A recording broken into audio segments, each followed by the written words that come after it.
Hey, welcome back to the channel. My name is Jennifer and I'll be narrating today's story.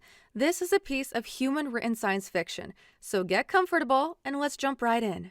When humanity owes you a favor, expect the unimaginable. If you enjoy this channel, please check to see if you're subscribed. The mud tasted like iron and ash. Rylana pressed herself against the collapsed trench wall, her luminescent blue skin streaked with grime that made her glow dim and sickly in the smoke. The combat vest, 2 sizes too large, scavenged from Sergeant Tevik before his chest stopped moving, hung heavy on her petite frame. Her amber eyes darted across the killing field where the 7th Signal Corps had made their last stand. They were all dead now. The Krak'th swarm had come at dawn, a chittering tide of segmented limbs and mandibles that turned the eastern ridge into a nightmare of biological efficiency. Rylana had watched them tear through the defensive line like it was paper. Watched Tevik try to hold them back with nothing but a sidearm and spite, watched him fail. Her hands shook as she pulled the Terra Coin from her vest pocket. It was a crude thing, barely more than a stamped iron slug on a chain, worn smooth by decades of handling. Her grandmother had carried it through the First Contact War. "When you have nothing left," the old woman had whispered on her deathbed, "when the darkness comes and the Alliance fails you, call them, call the humans." Rylana had thought it was senile rambling. Now, crouched in a trench that stank of death, she wasn't so sure. The coin had a socket on one end, archaic, mechanical, designed to interface with old generation equipment. She crawled to her radio pack, the last functioning piece of tech in the entire grid sector. Her fingers fumbled with the connection port, slick with mud and terror. Outside, the Krak'th were regrouping. She could hear them, that wet clicking sound they made when they sensed wounded prey. Her people had 3, maybe 4 minutes before the next wave. The coin clicked into place. Rylana keyed the activation sequence her grandmother had made her memorize, a frequency so old it predated the Alari Stellar Alliance by half a century. Her voice cracked as she spoke into the static. "This is Comms Officer Rylana, 7th Signal Alari Defense Force. Authorization code Theta 77 Crimson. I am calling in the favor. Her voice broke. "I am calling in the debt," the radio hissed. For 3 heartbeats, nothing. Then the sky screamed. Rylana looked up through the broken trench roof and watched reality tear itself apart. The clouds didn't just darken, they turned crimson, like someone had spilled blood across the atmosphere itself. The air pressure changed so violently her ears popped. Something massive was breaking in low orbit. Something that utilized grav drives to arrest momentum instantly, displacing the upper atmosphere with a violence that popped her ears, but spared the surface from thermal incineration. The shockwave hit like a physical wall, flattening the Krak'th advance across the ridge. Their chittering turned to confusion, then fear, a sound Rylana had never heard them make. The radio crackled to life. The voice that emerged was deep, male, terrifyingly calm. "Debt verified. Serial number Hotel 77 Alpha confirmed. Recipient, Rylana of Housethel, Alari Defense Corps." There was a pause, and in that pause, Rylana heard something that made her skin prickle. Satisfaction. Anticipation. "Stand by for rain." "Rain?" she whispered. "What?" The first drop pod hit 300 meters away. It didn't slow down, didn't deploy retrothrusters or dampeners. It came down like a meteor, a screaming cylinder of ablative armor that punched through atmosphere, sound barrier, and earth with equal contempt. The impact threw mud 30 meters into the air. Then another hit, and another. Iron rain. Rylana pressed herself into the trench wall as the world became fire and thunder. Pod after pod slammed into the battlefield with mathematical precision, forming a perfect defensive perimeter around her position. The Krak'th swarms scattered, their formation shattered by impacts that registered on her bones. The pods split open. What emerged made Rylana's breath catch. Titangent-class exosuits, massive, angular, humming with suppressed power. Each one stood 3 meters tall, wrapped in matte black armor that seemed to drink in the light. The humans inside were invisible behind polarized faceplates, but their weapons were very, very visible. Rotary cannons spun up with a sound like industrial machinery waking hungry. The Krak'th opened fire. Plasma bolts and bioacid splashed across the armor and did nothing. The humans didn't flinch, didn't take cover. They just started shooting. The sound was apocalyptic, not the clean whine of plasma or the whisper of laser fire, but the raw, mechanical thunder of kinetic weapons. Thousands of rounds per minute, each one a finger-thick slug of depleted uranium that turned Krak'th bioforms into mist and memory. Rylana had seen modern warfare, energy shields, perfected strikes, tactical elegance. This was something older, something brutal. This was what happened when you made humanity remember. The largest pod landed directly in front of her position, close enough that the impact spray coated her in fresh mud. The hatch didn't open, it exploded outward, blown by shaped charges. The figure that stepped out was a titan among titans. High Admiral Griffin was massive, even without the armor, adding bulk, broad-shouldered and heavy with muscle earned in high-gravity training. His suit was marked with kill tallies that would have covered Rylana's entire body. As he approached her position, he moved with the terrible confidence of an apex predator entering a space it owned. He reached the trench edge and looked down at her. Through the polarized faceplate, Rylana couldn't see his expression, but she could feel his gaze cold, assessing, absolute. He reached down with one massive gauntlet and pulled the Terra Coin from her radio, letting it dangle from its chain. He scanned it. Some internal system confirmed what she'd already told him. Then he reached down and tore the trench cover away like it was cardboard, extending one armored hand toward her. "On your feet, comms officer." Rylana took his hand. He pulled her up with the casual strength of someone used to high gravity, nearly lifting her off her feet. A Krak'th mortar round screamed toward them. Griffin didn't let go of her. He simply shifted, turning his armored bulk to shield her completely as the explosive hit. The blast washed over his shoulders like water off stone. When the smoke cleared, he was exactly where he'd been, one hand still holding hers. His voice came through external speakers, deep and terrifyingly calm. "Welcome aboard the UNS Retribution, Officer Rylana." Behind him, the human forces were systematically erasing the Krak'th presence from the battlefield. "Let's get you out of the mud." The extraction was not gentle. Griffin kept Rylana close enough that she could feel the hum of his armor through her torn fatigues, close enough that she had to tilt her head back to see his faceplate. Around them, the battlefield had transformed from desperate last stand to systematic extermination. The humans moved like they were conducting surgery, not war. To Tangent 3, suppressing fire on Grid Echo 7. To Tangent 6, breach that bunker. "I want 0 survivors." Griffin's voice was barely above conversation level, but it carried absolute authority. Through his armor's external speakers, every human on the field could hear him. "To Tangent 9, you've got bugs flanking your 6. Correct." A 3-meter exosuit pivoted with impossible grace and erased the threat before Rylana even saw it. This wasn't a rescue, this was a demonstration. More drop pods were hitting now, smaller ones disgorging supplies and support equipment. One landed close enough that Rylana felt the impact in her teeth. The side split open to reveal not soldiers but equipment, a portable command post that self-assembled in under 30 seconds. "Sir." A human emerged from a nearby pod, this one in lighter armor marked with medical insignia. Female, moving with the same terrible efficiency as the rest. Sweep complete. No additional Alari survivors detected in this sector. Rylana's stomach dropped. The 7th signal had been 140 personnel this morning. Confirmed. Griffin still hadn't released her hand. "Prep the shuttle. Officer Rylana is coming up to the Retribution. Everything else is secondary." "What about the city?" Rylana found her voice. "Small and rough. The capital is only 15 kilometers east. If the Krak'th push through, they won't." Griffin finally looked down at her, and through the polarized faceplate she caught a glimpse of pale skin and cold steel eyes. "The Krak'th aren't a threat anymore. They stopped being a threat the moment you activated that coin." As if to punctuate his point, the eastern horizon lit up, not with explosions with precision. Rylana watched lance strikes from orbit paint the ridgeline in surgical fire, each one hitting exactly where the Krak'th had established forward positions. The targeting was so accurate she could see individual bioforms vaporized while the terrain around them remained untouched. "Retribution actual to all Titan units," Griffin said.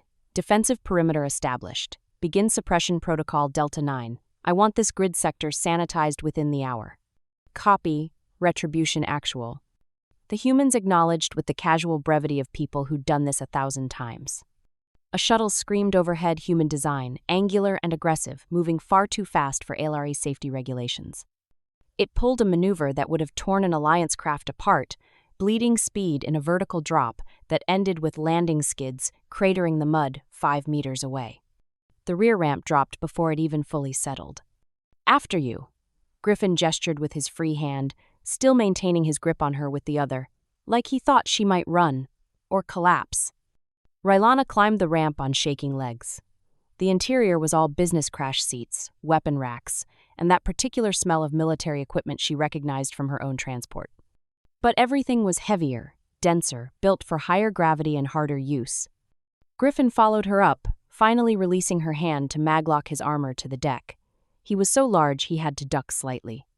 The shuttle lifted off before the ramp even fully closed, pulling acceleration that pressed Rylana into her seat. Through the viewport, she watched the battlefield shrink. The human forces looked like a surgical infection, spreading through the combat zone with inexorable precision. Every movement calculated. Every shot exactly what it needed to be. "The Krak'th outnumber you 50-1 in this sector," she said quietly. "They did." Griffin's voice held grim satisfaction. "Numbers stop mattering when you control the orbitals. The Krak'th are a ground force. We own everything above you." The shuttle punched through the cloud layer, and Rylana got her first look at the fleet. Her breath stopped. The UNS Retribution dominated low orbit like a cathedral of war. It was massive, easily 3 times the size of an Ilari battlecruiser, all sharp angles and dark metal that seemed to absorb light. Red running lights lined its hull like veins, and the main batteries were the size of city blocks. But it wasn't alone. Destroyers flanked it in perfect formation. Frigates prowled the orbital lanes like wolves. And everywhere, point defense batteries tracked potential threats with mechanical precision. "You brought an entire battle group," Rylana whispered. "I brought what was necessary." Griffin shifted, and even sitting down he towered over her. "You called in a debt, Officer Rylana. Humanity pays its debts in full." The shuttle docked with a mag clamp clang that rattled Rylana's bones. The ramp dropped onto a hangar deck that stretched beyond her line of sight, filled with equipment and personnel moving with that same frightening efficiency. Griffin unsealed his armor, the chest plate splitting open with hydraulic hisses. He climbed out in sections, chest, arms, legs, revealing the man underneath. Sweet stars, Rylana thought. He was enormous without the suit. Had to be over 2 meters tall, built like something carved from pale stone and old scars. His uniform was matte black utility fatigues that did nothing to hide the breadth of his shoulders. His face was all hard angles and cold eyes, marked by an old void-burned scar that traced his left jaw. He looked at her with the same intensity as before, but now she could see it fully, see the focus, the possession. This way. He didn't touch her this time, but he moved close enough that she could feel the heat radiating off him. High-gravity physiology ran hot. "Medbay first. You're covered in mud and half your vest is blood that might not be yours." "I'm fine." "You'll be better." He didn't phrase it as a suggestion. They walked through corridors that felt oppressive compared to Aelari ship design. Lower ceilings, heavier doors, red emergency lighting that made everything look like the inside of a heart. Personnel snapped to attention as Griffin passed, and Rylana saw it the absolute deference. The fear and pride mixed together. This wasn't a commander. This was a king. The medbay doors opened automatically. Inside, the equipment was utilitarian and efficient. A single medtech human, female, with a cybernetic arm that looked more weapon than prosthetic, looked up and immediately vacated when she saw Griffin's expression. "Sir." She disappeared through a side door. Rylana opened her mouth to protest, but Griffin was already moving. He grabbed a medical kit, snapped it open with practiced efficiency, and gestured to the exam table. "Sit." She sat. He pulled a stool over and positioned himself directly in front of her, close enough that his knees bracketed hers. Then he reached up and carefully, methodically, began cleaning the mud from her face with antiseptic wipes. His hands were huge and scarred and surprisingly gentle. "You don't have to," Rylana started. "Be quiet." His voice was soft but absolute. "You've been in hell for 6 hours. Let me do this." She fell quiet. Griffin worked in silence, wiping away layers of mud and ash with careful precision. His steel-gray eyes never left her face, tracking every injury, every scrape, cataloging damage with professional efficiency. When he found the cut above her eyebrow small, already clotting, he spent extra time cleaning it. "This needs sealing," he murmured, more to himself than her. "It's nothing." "It's on your face." He grabbed a dermal sealer, primed it with a hiss. "Hold still." Rylana held still.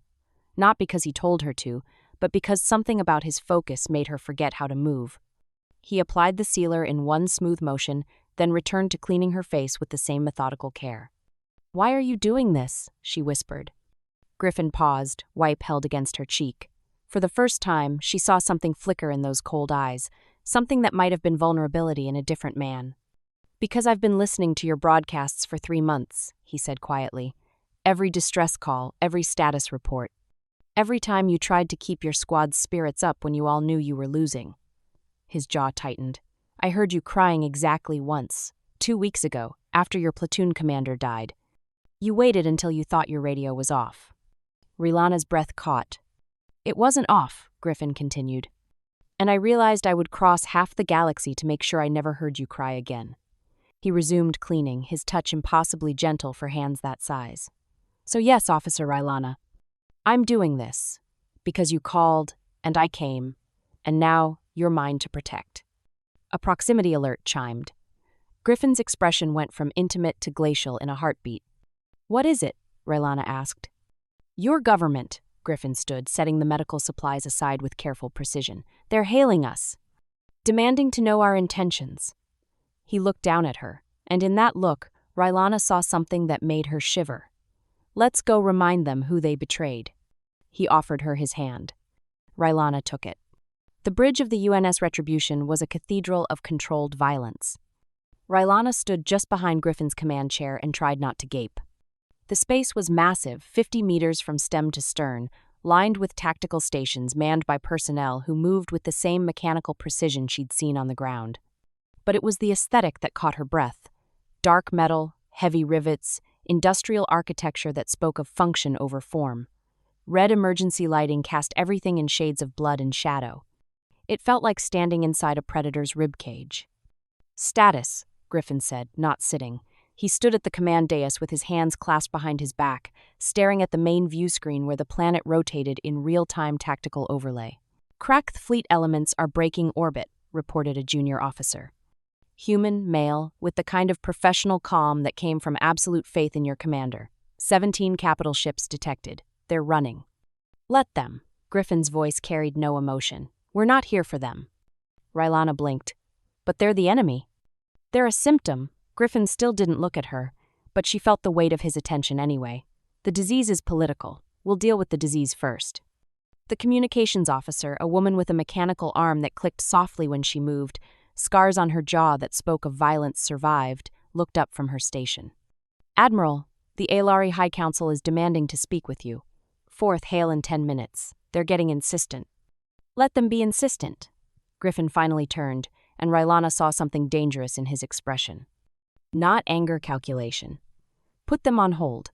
Another 20 minutes should properly establish the power dynamic." "Sir," the officer smiled, and it wasn't a nice smile. "With pleasure." Rylana stepped forward. "Admiral Griffin, the Council, is responsible for this mess." He finally looked at her directly, and the intensity of his gaze made her take an involuntary step back. "They're responsible for your squad being dead. For you being in that trench. For this entire sector being overrun." His voice dropped. "And they're responsible for far older sins than that." Before Rylana could ask what he meant, Griffin gestured toward a side corridor. "Come with me. You need to see the ship. Understand what you called down." She followed because she didn't know what else to do. They walked through corridors that felt like compression chambers, past armories that held enough ordnance to crack a planet's crust, past training rooms where off-duty crew ran combat drills at gravity settings that would have crushed an Aelari. Everyone they passed snapped to attention, boots together, spine straight, eyes forward. Griffin acknowledged them with small nods but never stopped walking. "Your people are terrified of you," Rylana observed quietly. "They respect me," Griffin corrected. "Respect and fear look similar from the outside, but my crew knows I would die for them, and that makes all the difference." He glanced at her. "Just as they know I would kill for them. The capacity for violence and the willingness to use it protectively, that's what makes a warrior effective." They reached a section labeled Officers' Quarters. Griffin pressed his palm to a biometric lock and ushered her inside. His cabin was exactly what she'd expected. Spartan, functional, dominated by a tactical plotting table and walls covered in stellar charts. But there was also a small shelf of physical books, actual paper, worth their weight in platinum outside Earth, and a single photograph in a simple frame. Rylana looked closer. It showed Griffin 20 years younger, in dress uniform, flanked by 2 other humans in medical corps attire. They were all smiling. "My parents," Griffin said quietly, seeing where her attention had gone. "They were doctors, humanitarian convoy, providing medical aid to frontier colonies during the Krak'th incursion. Non-combatants, protected by every interstellar convention." His voice went flat. 50 years ago, your High Council sold their convoy location to the Krak'th in exchange for a ceasefire." Rylana's blood turned to ice. "What?" 16 ships, 400 medical personnel. The Krak'th ambushed them at the Helios Gate. Griffin picked up the photograph, stared at it with eyes that had gone very, very cold. "The Council called it an unfortunate sacrifice for the greater good. Humanity called it betrayal." "I didn't know," Rylana whispered. "Stars, I didn't know one knows that. It's not in any history." "Your Council buried it." Griffin set the photograph down with careful precision. "But humanity doesn't forget. We were ready to strike 50 years ago, but the Interstellar Non-Aggression Pact tied our hands. We couldn't touch a sovereign government without a formal request for aid." He looked at her intensely. "That coin didn't just buy a favor, Rylana. It gave us the legal jurisdiction we've been waiting half a century for." He turned to face her fully, and for the first time, Rylana saw the rage underneath his control. Not hot, cold, glacial. The kind of anger that waited decades for the perfect moment. "You called me," he said softly. "You activated a debt your grandmother earned during first contact when she saved a human patrol from a fusion mine. That debt was good. That debt was real. And I came because humanity honors its word." He stepped closer, towering over her, close enough that she had to crane her neck to meet his eyes. "But your council?" His voice dropped to something that barely qualified as sound. "They're going to answer for what they did. And when I'm done, they're going to understand exactly what it costs to betray humanity." Rylana's heart hammered against her ribs. "What are you going to do?" "Whatever is necessary." Griffin reached out, and with infinite gentleness, touched her cheek with the backs of his knuckles. The contrast between his words and his touch made her dizzy. "But first, I'm going to save your world, because you asked me to, because you matter." The ship's intercom chimed. "Admiral, the Aelari Council is on their 5th hail. Shall I continue to ignore them?" Griffin smiled, and it was a predator's expression. "No. I think they've waited long enough." He looked down at Rylana. "Stay here. Rest. Eat something. I'll deal with your politicians. I should come with you." "No." The word was absolute. "You're off-duty, officer. That's an order." His expression softened fractionally. "You've been holding the line for months. Let me hold it for a while." Before she could protest, he was gone, the door sealing behind him with a hydraulic hiss. Rylana stood alone in his quarters, surrounded by evidence of a man who commanded fleets and carried old grief with equal measure. She looked at the photograph again, at the smiling young man who'd lost his parents to political expedience. And she wondered what she'd unleashed. The Aelari High Council appeared on the main view screen with all the self-importance of people who'd never been truly afraid. Rylana watched from Griffin's quarters through a private feed he'd granted her access to. She should have been resting. Stars knew her body was screaming for sleep, but the idea of missing this conversation was impossible. High Counselor Vex dominated the center of the council chamber, tall and immaculate in robes that probably cost more than a starship.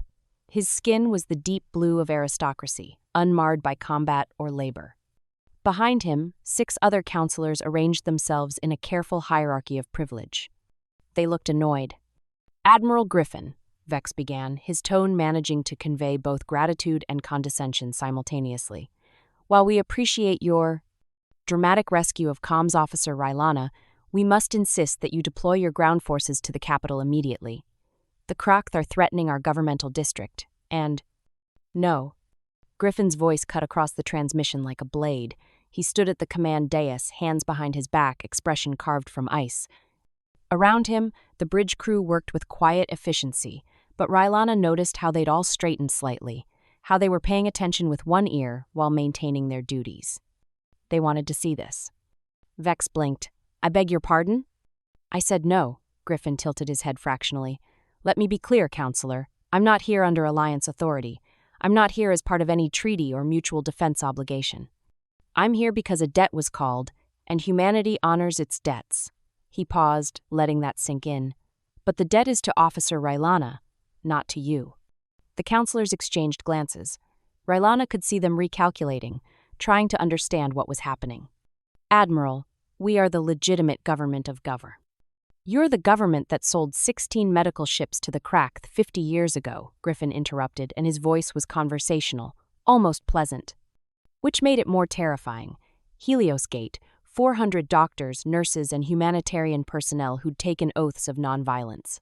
You gave the Krak'th their coordinates in exchange for a temporary ceasefire that lasted all of 6 months. The color drained from Vex's face. That's classified information, another counselor stammered. How do you... Humanity doesn't forget. Griffin's expression never changed. We've been waiting, watching. And now, he gestured at the view screen showing the planet below, where human forces were systematically dismantling the Krak'th positions. Now, we've been given an opportunity to address old business. You can't seriously be suggesting, Vex started. The proximity alarm shrieked. Contact. The tactical officer's voice cut through the tension. Krak'th fleet elements reversing course. 17 capital ships, 43 support craft. They're coming back. Rylana's breath caught. That was enough firepower to overwhelm even a human battle group. Griffin didn't even flinch. Time to weapons range, he asked, voice still conversational. 18 minutes, sir. More than sufficient. Griffin finally turned away from the council transmission, dismissing them like they were irrelevant. Sound general quarters, all hands to combat stations. Tactical, give me a firing solution on every capital ship. Helm, prepare for Thresher maneuver on my mark. Sir, the crew moved with perfect synchronization. Rylana leaned closer to her screen. The Thresher maneuver wasn't in any Alliance tactical database she'd ever accessed. She was about to find out why. The Krak'th fleet came in hard and aggressive, exactly the way insect hive minds always fought. No subtlety, no deception, just overwhelming force and willingness to accept casualties. Their ships were organic-looking things, all chitin and bioweapons, beautiful and horrible in equal measure. They outnumbered the human fleet 3-1. 15 minutes to weapons range, Tactical reported. Griffin stood at the command dais and spoke quietly into his command channel. All ships, Retribution actual. Thresher maneuver, pattern Delta 7. Target the capital ships exclusively. Let the support craft close. Sir, that will bring them into knife-fighting range, his XO, a woman with lieutenant's bars and a cybernetic jaw, observed. Not questioning, just confirming. Correct. Griffin smiled, and it was the smile of something that lived deep underwater. I want them close. The fleet's closed. 10 minutes, 5. The Krak'th opened fire first, bioplasma scorching across the void. All ships evasive pattern Gamma, Griffin said, still quiet. Point defense free. The human fleet moved like a school of fish, perfect synchronization, each ship knowing exactly where the others would be. The Krak'th plasma mostly missed, and what didn't miss got intercepted by point defense lasers that tracked within human precision. Then, the ranges closed to visual. Execute Thresher, Griffin said. Now. The human fleet did something Rylana had never seen before. Instead of maintaining formation, they split into 3 groups and dove toward the Krak'th fleet from different vectors. Not retreating, accelerating into the enemy formation. They're insane, Rylana whispered. But they weren't. The human ships tore through the Krak'th formation like claws through flesh. Their point defense systems, designed to shoot down missiles and fighters, opened up on the organic hulls at point-blank range. Thousands of laser pulses per second, each one precise, each one targeted at critical junctions and weak points.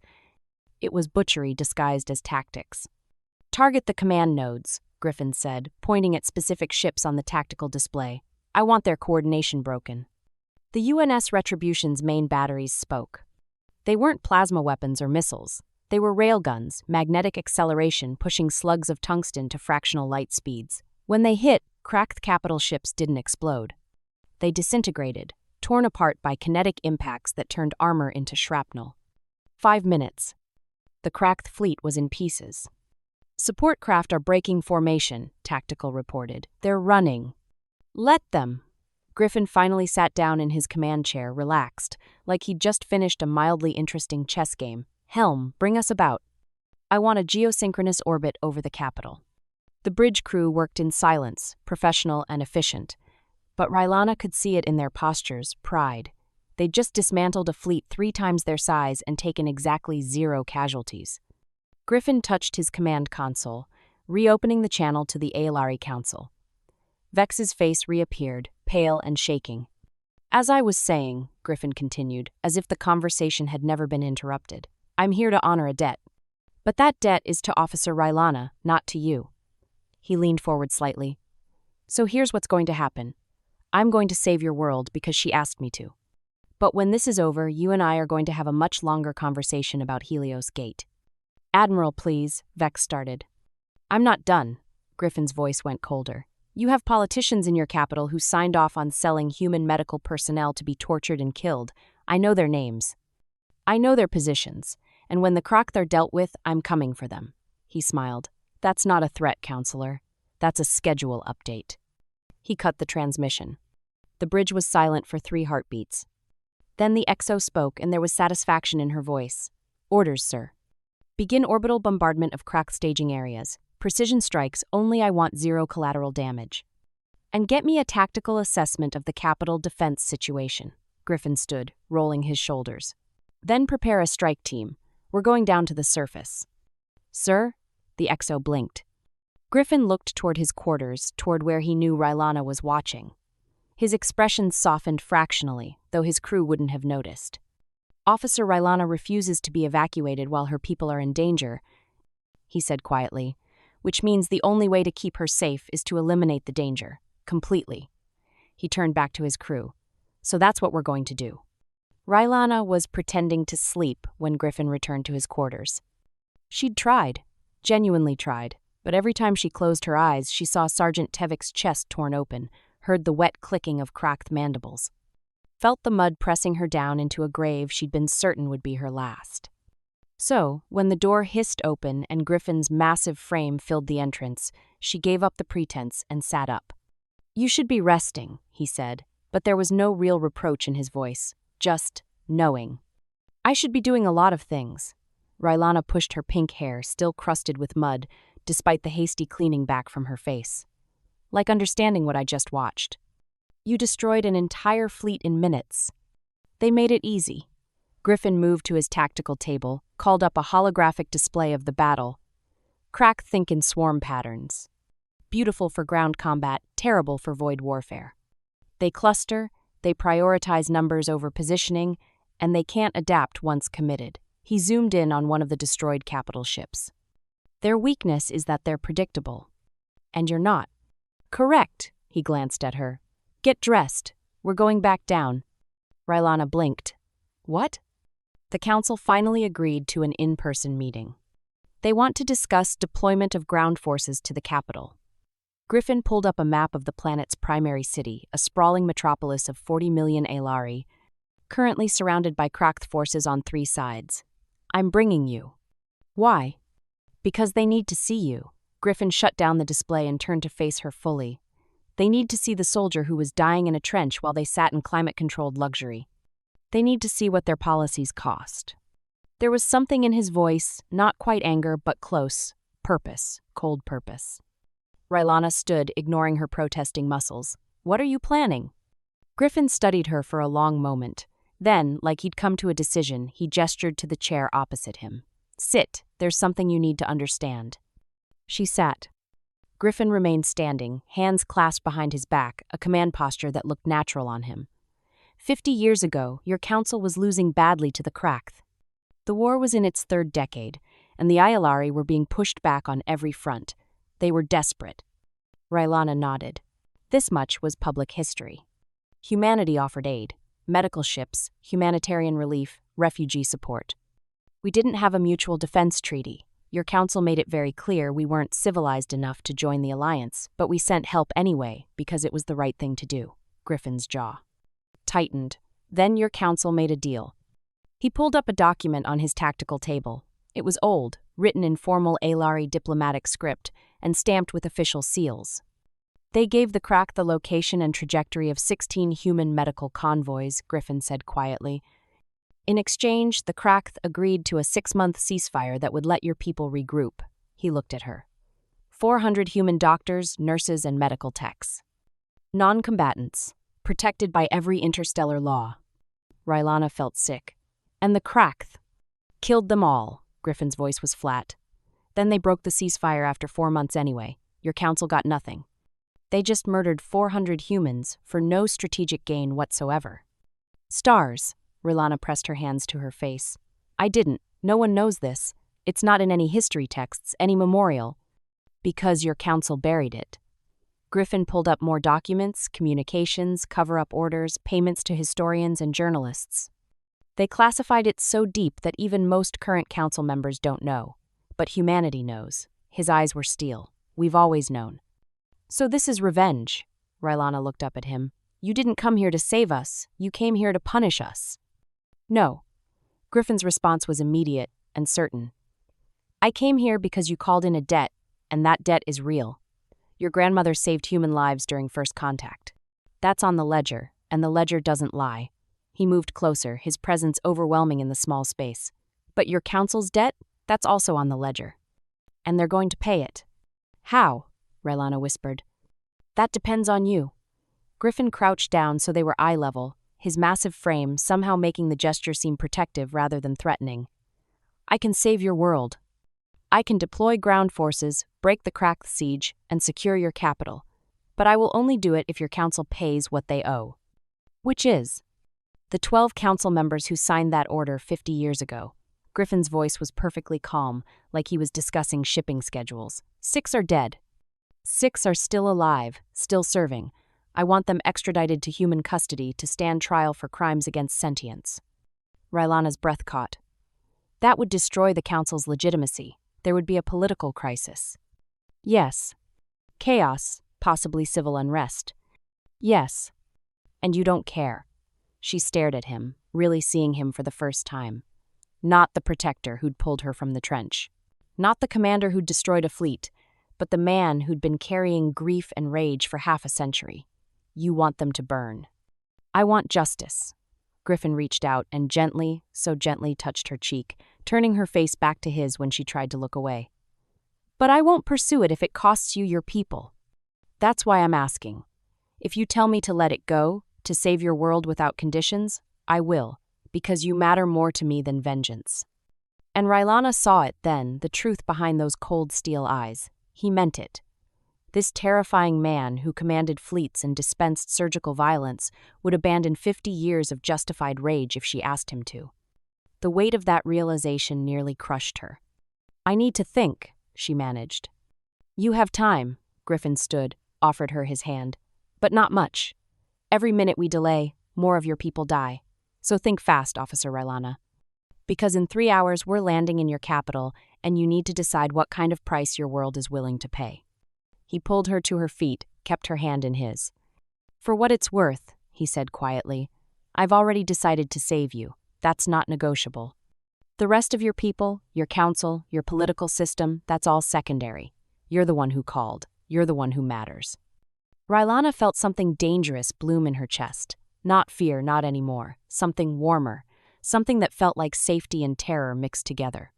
What if I said I won't let you sacrifice my world for me? She asked. Griffin smiled, and for the first time, it reached his eyes. Then I'd say you're exactly the kind of person worth crossing half the galaxy to protect. And I'd find another way. He squeezed her hand once. I'm good at finding ways, Rylana. It's what I do. The ship's intercom chimed. Admiral, shuttle prep is complete. The Council is requesting confirmation of your arrival time. Griffin didn't break eye contact with Rylana. Tell them 2 hours. And tell them to prepare for accountability. He finally released her hand. Get ready. This is going to get complicated. As he turned to leave, Rylana spoke. Griffin? He paused, looked back. The 6 council members who signed that order, she said slowly. What would human justice look like for them? Trial, due process. If found guilty, and they would be, the evidence is overwhelming life imprisonment. Humanity doesn't execute prisoners, even ones who deserve it.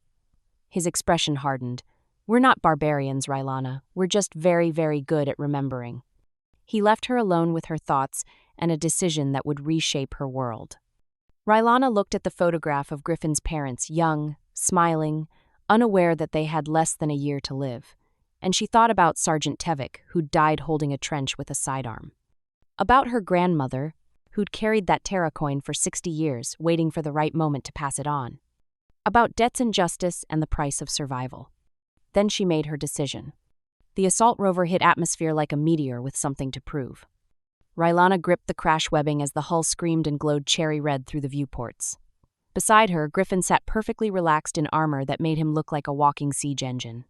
His Titangent-class suit had been modified, sleeker, faster, covered in kill tallies that told stories she wasn't sure she wanted to hear. 30 seconds to ground, the pilot announced. Human, female, calm as death. Griffin turned his helmeted head toward Rylana. Through the polarized faceplate, she couldn't see his expression, but his voice came through clear.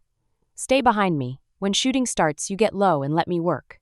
I'm a soldier, Rylana protested. You're my soldier now. The possessiveness in his tone made her skin flush despite the terror, and I don't let what's mine get damaged. The rover hit dirt, bounced twice, and buried its landing claws in ALRE soil. The rear ramp exploded open before they'd even fully stopped, and Griffin was moving fast, impossibly fast for something that size. Rylana followed him into hell. The royal vaults sat at the city's heart, a massive structure of ancient stone and modern security. It was also currently surrounded by Krak'th bioforms that chittered and screamed when they saw the humans emerge. Griffin's rotary cannon spun up, contact front, engaging. The sound was apocalyptic. Krak'th dissolved into mist and memory as depleted uranium found flesh. Behind Griffin, 2 more Titangent-class suits deployed, forming a perfect triangle of overlapping fire.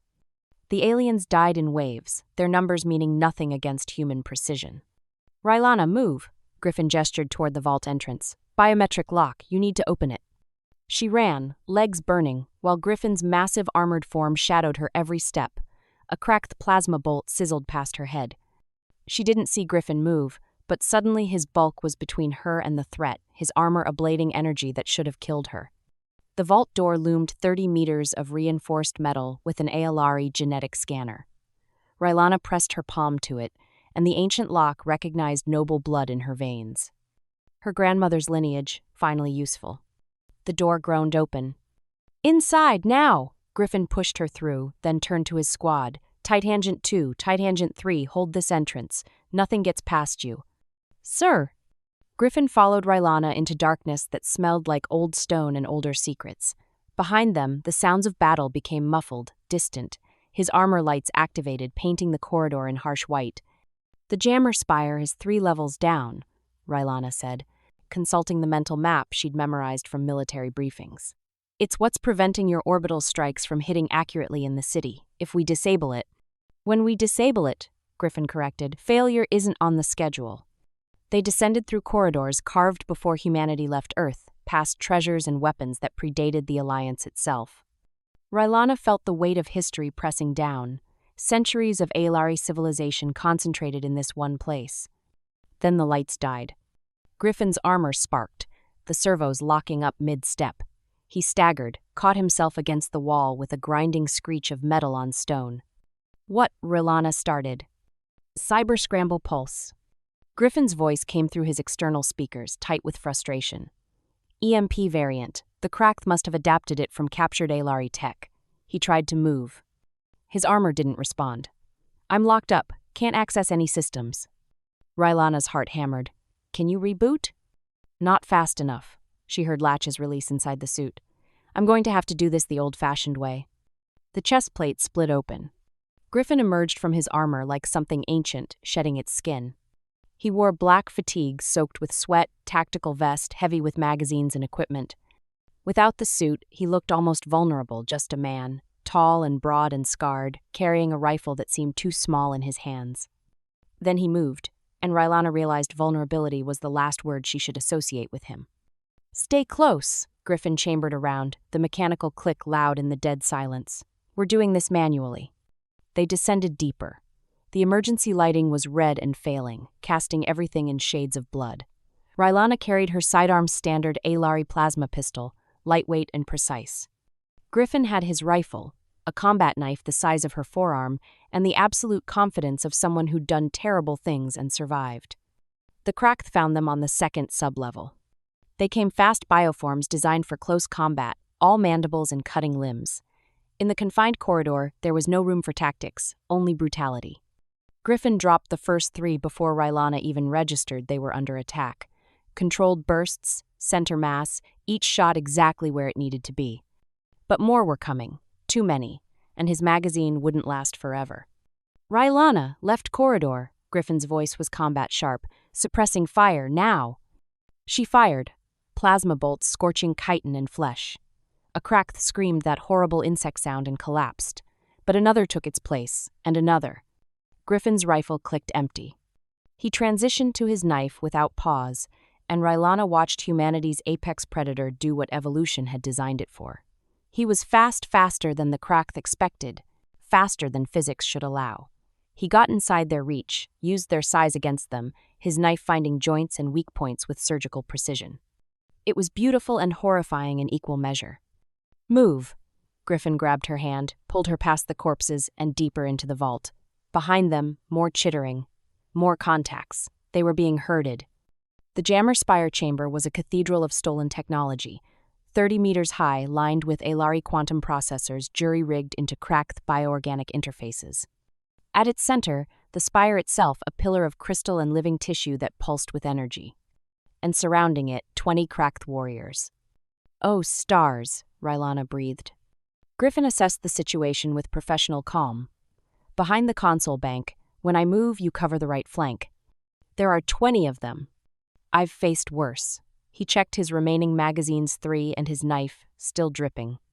Then he looked at her, and something in his expression made her forget how to breathe. Trust me, Rylana, I've got this. Before she could respond, he was moving. What happened next would haunt Rylana's dreams for years, not with fear, but with awe. Griffin moved through the Krak'th formation like a scalpel through flesh. He used the environment pillars for cover, consoles for high ground, the enemy's own bodies as shields. His rifle spoke in controlled bursts, each shot deliberate. When it ran dry, he transitioned seamlessly to his knife. Rylana provided covering fire, dropping targets he couldn't reach, watching his 6 while he carved through the front. They moved like they'd trained together for years, anticipating, covering, trusting. The last Krak'th fell with Griffin's knife through its skull. He stood among the corpses, chest heaving, covered in ichor and human sweat.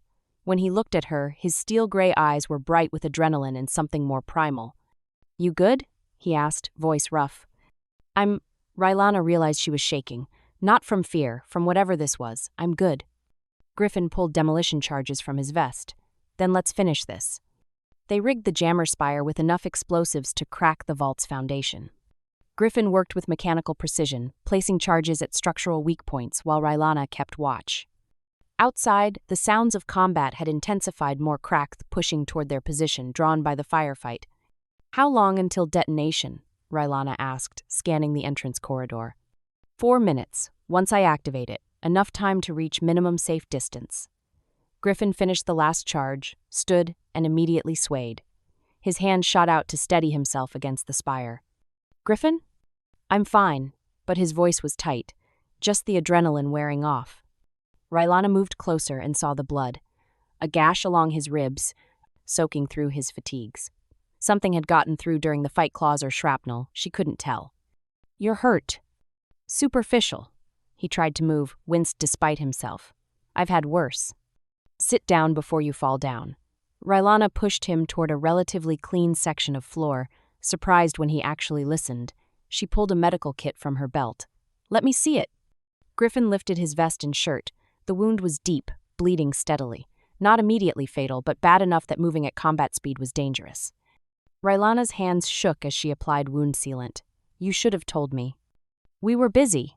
He watched her work with an intensity that had nothing to do with pain. You're good at this. Signal Corps training. We learn field medicine because we're usually the last ones alive to use it. Her voice cracked on the last word, memories of her dead squad flooding back. Griffin caught her hand, stilling it against his blood-warm skin. Rylana. She looked up, met those steel-gray eyes. I monitored your transmissions for 3 months, he said quietly.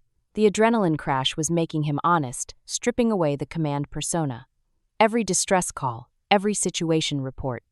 I told myself it was tactical intelligence, but... He exhaled, and it was almost a laugh. I was lying. I listened because your voice kept me human. Rylana's breath caught. What? Command is isolating. When you're responsible for 60,000 lives, you can't afford attachments.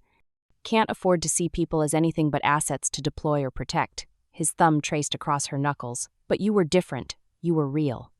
You kept your squad's morale up even when you were all dying. You cried exactly once, then pulled yourself together and went back to work. Griffin, I fell for you through a radio static, he continued, words coming faster now, like a dam breaking. And when you called in that debt, when I heard your voice say, I need help, I would have burned this entire sector to get to you. The council, the politics, the ledger, none of it mattered as much as making sure you survived. Rylana couldn't breathe, couldn't think. This terrifying man who commanded fleets and dispensed surgical violence was looking at her like she was the only thing in the universe that mattered. When this is over, Griffin said, and now his voice was rough with more than pain, I'm not letting you go. I know that's possessive and probably inappropriate given command dynamics, but I stopped caring about appropriate the moment I pulled you out of that trench. Outside, something exploded. The Krak'th were getting closer. We need to move, Rylana whispered. We move now. Griffin grabbed her hand, but pulled her close for a split second, his eyes fierce. You matter, Rylana. Not as an asset, as you. He kissed her hard, desperate, tasting of adrenaline and a promise of more if they survived, then broke away instantly. Run. When this is over, Rylana said, voice steady despite everything, I'm holding you to that promise. Griffin smiled a real smile, not the predator's expression he showed the world. That's the plan. The vault was collapsing behind them as they sprinted through ancient corridors.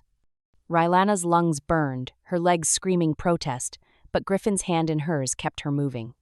Behind them, secondary explosions rippled through the structure as the jammer spire's destruction cascaded through connected systems.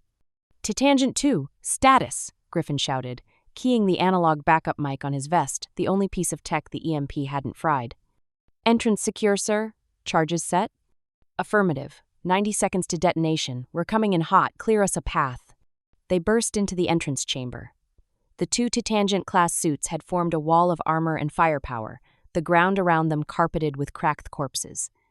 The pilots saw Griffin and Rylana and immediately opened a corridor of suppressing fire. Move, move, move! Tangent 2's rotary cannon screamed, chewing through bioforms that tried to close the gap. The assault rover's engines were already hot, the pilot having never powered down. Griffin practically threw Rylana up the ramp, then hauled himself in behind her. The Titan units followed, mag-locking to the exterior hull. Go! Griffin shouted. The rover launched, pulling acceleration that pressed Rylana into her seat. Through the viewport, she watched the royal vaults recede ancient stone and security systems that had stood for millennia. Then, the charges blew. The explosion was precise, controlled, exactly enough to collapse the jammer spire's chamber without destroying the surrounding structure. A pillar of smoke and dust rose into the sky, visible for kilometers. Griffin was already on the command channel. Retribution actual to fire control. Jammer is down. Repeat, jammer is down. Authorization code Griffin Alpha 7. You are cleared for Gungnir strike. A pause. Then the fire control officer's voice, crisp and professional. Copy that, sir. Gungnir strike authorized. Target coordinates locked. Time to impact, 45 seconds. Rylana looked at Griffin. What's a Gungnir strike? His expression was grim satisfaction. Watch. The rover climbed, pulling them to a safe observation distance. Below, the Krak'th hive cluster sprawled across the western approach to the capital, a massive concentration of bioforms, siege equipment, and command structures. Millions of them, enough to overwhelm the city's defenses within days. 30 seconds, the pilot reported. Rylana stared at the tactical display, trying to understand. There were no missiles launching, no bomber wings deploying. Just empty sky and 10 seconds. And then she saw it. A streak of light, thin as a thread, falling from high orbit. No propulsion, no guidance fins, just mass and velocity and gravity's inexorable pull. The kinetic rod was tungsten, 3 meters long and half a meter wide, accelerated to orbital velocities by magnetic launchers. It hit the Krak'th hive cluster at 7 kilometers per second. The impact vaporized everything within 500 meters. The shockwave flattened structures for kilometers to the west, the blast channeled away from the vault's reinforced structure by the angle of the strike. The rover shuddered violently in the vault's shadow, protected by the ancient stone as the world turned white. The sound came seconds later, not an explosion, but the roar of atmosphere being shoved aside by irresistible force. Rylana watched a million Krak'th simply cease to exist. Secondary impacts in 3, 2, 1. More rods fell, each one surgical, each one devastating. The Krak'th army didn't retreat, it evaporated, erased from existence with mathematical certainty. Kinetic strikes complete, fire control reported. Target area neutralized, collateral damage, minimal. The royal vaults are intact, civilian sectors untouched. Griffin nodded once, satisfied. Begin mop-up operations. Deploy ground forces to secure the perimeter, and send a message to the Aelari Council. We're coming in for that meeting now. He looked at Rylana, and she saw exhaustion in his eyes, and triumph, and that fierce possessiveness that made her heart race. It's over, he said quietly. Your world is safe. Rylana stared at the mushroom clouds rising from the strike zone, at the precision and power humanity wielded with casual competence, at the godlike capability that had just saved 40 million of her people. What are we? She whispered. What are the Aelari compared to this? Griffin's hand found hers, squeezed gently. You're the people worth saving. That's enough. The Aelari High Council chamber had never seen human Marines before.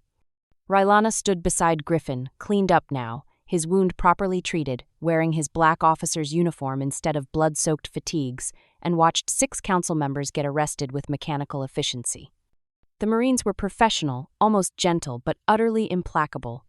High Counselor Vex watched his colleagues taken into custody, his face ashen. This is illegal. You have no jurisdiction. We have evidence of crimes against sentience, the lieutenant said, her cybernetic arm clicking softly as she presented a data slate.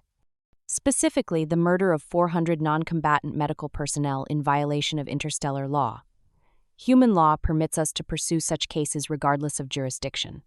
That was 50 years ago, another council member protested. The statute of limitations. There is no statute of limitations on genocide, Griffin said quietly, and selling people to be tortured and killed counts. The arrests continued. Rylana watched and felt nothing but cold satisfaction. These people had let her squad die while sitting in climate-controlled luxury, had sold human lives for political expedience. They deserved this. When the Marines escorted the 6 counselors out, Vex turned to Griffin one last time. You've destabilized our entire government. There will be chaos. There will be accountability, Griffin corrected. Something your people should have demanded decades ago. He stepped closer, towering over the Aelari politician. But don't worry, Counselor. We're not leaving you defenseless. Human peacekeeping forces will remain in system until you establish a new government. One that doesn't sacrifice people for convenience. Vex had nothing to say to that. The Marines departed, leaving Griffin and Rylana alone in the chamber. What happens now? Rylana asked. Now? Griffin turned to her, and his expression softened. Now we rebuild. The Krak'th are broken. They won't threaten this sector for years. Your people get a chance to heal. To grow. To learn that humanity can be trusted. And us? He smiled. What about us? Rylana pulled the Terra Coin from her pocket, the one she'd activated in that muddy trench a lifetime ago. She held it up, letting it catch the light. I'm calling in a second favor. Griffin raised an eyebrow. Oh? Take me with you. The words came out steady, certain. My squad is dead. My family is gone. Everything I had on this world is ashes. She met his steel-gray eyes. But you're real. What we have is real. So take me with you when the Retribution leaves. Griffin was quiet for a long moment. Then he reached out and took the coin, closing it in his massive fist. That one's on the house, he said softly. He pulled her into his arms, careful of his healing wound, but holding her like she was precious and breakable and worth everything. Rylana pressed her face against his chest and finally let herself feel safe. I meant what I said, Griffin murmured against her hair.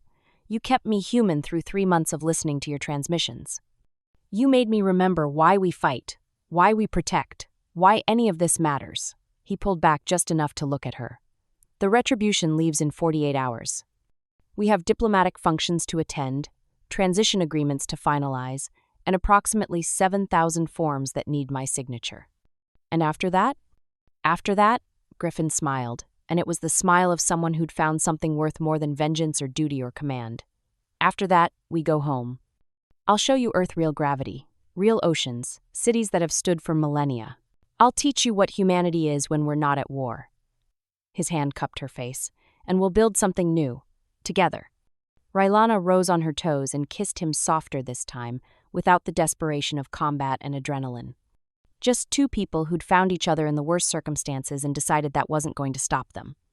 When they broke apart, Griffin kept one arm around her shoulders and guided her toward the exit. Through the massive windows, she could see the Retribution in orbit, dark metal and red lights, terrifying and beautiful in equal measure. Her new home. Question, Rylana said as they walked. What do I do on a human warship? I'm Signal Corps, but your communications tech is decades ahead of ours. You learn, Griffin said simply, and you teach. Human Elari cultural exchange, liaison work, making sure we understand your people better. He glanced down at her. Plus, I'm keeping you on my command staff. Someone needs to remind me when I'm being too scary. That's a full-time job. Exactly, he smiled. You're perfect for it. They stepped out onto the council building's landing platform, where a human shuttle waited, sleek and dangerous. The crew snapped to attention when they saw Griffin, but Rylana noticed how their eyes tracked to her with curiosity rather than hostility. She was one of them now. Griffin helped her into the shuttle, his hand lingering on hers. As they lifted off, Rylana took one last look at her homeworld, the cities she'd defended, the trenches where her squad had died, the sky where humanity had arrived like wrathful angels. No regrets? Griffin asked quietly. Rylana looked at him at the scars, and the strength and the terrible gentleness he reserved only for her, at the future they were building from the ashes of violence and loss. None, she said. The shuttle climbed toward the stars, toward the Retribution and humanity's void-dark spaces. Toward a future where debts were paid and promises were kept, and one small Elari comms officer had called down thunder and found love in its aftermath. Behind them, the planet rotated in silence. Above them, the Retribution waited to take her home. And that brings us to the end of today's story. Thanks for taking the time to listen. I really appreciate it. This channel is all about original human-focused science fiction, and every story is presented as a part of a larger collection. If you'd like to continue, there's another story from this channel on screen now that fits right alongside this one. Feel free to jump into that next, and I'll see you there.